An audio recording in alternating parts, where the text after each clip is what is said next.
and everything is very expensive. You pay $25–30 for a meal that is really worth $5 here. So good coffee is really hard to come. So we really need a cafe Kili in Kenya and Sudan. I'm requesting that. Okay, I think the marketing manager is here. And So marketing manager, we need it. It's not like we need it. We really need it. It's a must. We'll just have to work on that. Please work on that. So you're here visiting, right, for a few weeks? Yes, I've been here since the beginning of May. I came because illnesses in both my parents and my husband's parents, and then we decided to come and visit the girls too, because both of my girls stay behind here in Florida. And so I came and spent a few days with them, but I had to stop by Cafe Kili and get my cup of coffee and my cup of chai. Very normal. So when you knew you were coming, like, what was the first thing that popped into your mind? Like, what do you look forward to the most when you know that you can come to Cafe Kili? My grandma's tea. Grandma tea. Grandma tea, right? That's what you call it? Grandma's tea. Yeah, grandma's tea. And that's just, it's a very simple blend, but Rose told me that her grandmother used to make that, so everybody calls it grandma tea. And it's just a chai. It's just tea the Kenyan way. Tea the Kenyan way, yes. So that's your favorite? That's my favorite.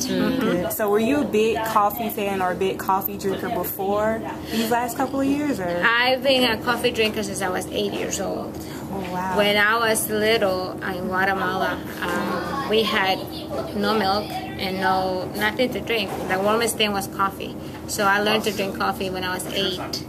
And I was a heavy coffee drinker by the age of 14. And because of kidney issues, the doctor highly suggested for me to stop drinking coffee, but I have not been able to. So it's been 40 years. I've been drinking coffee for 40 years. So a little bit about your background. You say you're from Guatemala, right? Yes. And did you eventually move to Tampa, or? Yes. When I was 10 years old, my mother was already here in the States, and she brought us from Guatemala. So I studied in New York City. I was raised in New York City. Then when I got married, we traveled because of the military to other parts of the country and ended up here in Florida. Okay. But I've been here for most of my life. In the States, that is. Yeah. I was raised with coffee all along. Coffee's been part of my life since I can remember.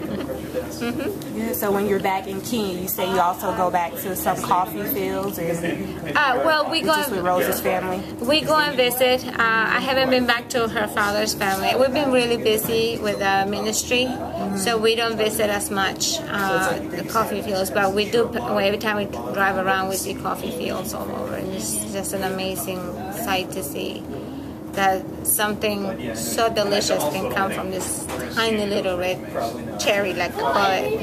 And it's very sweet. I had some. Rose said, "Kenia, taste it. Have you ever tasted it?" I said, "Never tasted it." So I cut it myself from the tree, and it was the sweetest thing. It was wonderful. Thank you You're for very talking with us welcome. today. Our pleasure. Anything you want to add, Rose? The only thing I can say is I just want also to say that her husband is among the first people who helped us open Cafe Kili. When we were opening, we wanted a register system, and we were getting very high quotes. And then just from church, he was talking to my husband, and my husband happened to tell him how much he's being charged to put in a system. And he said, "That's what I do."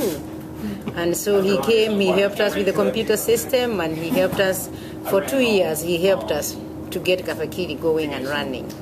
And we have a sandwich named after him, the Daniel's Lion's Den, and it's a very delicious sandwich.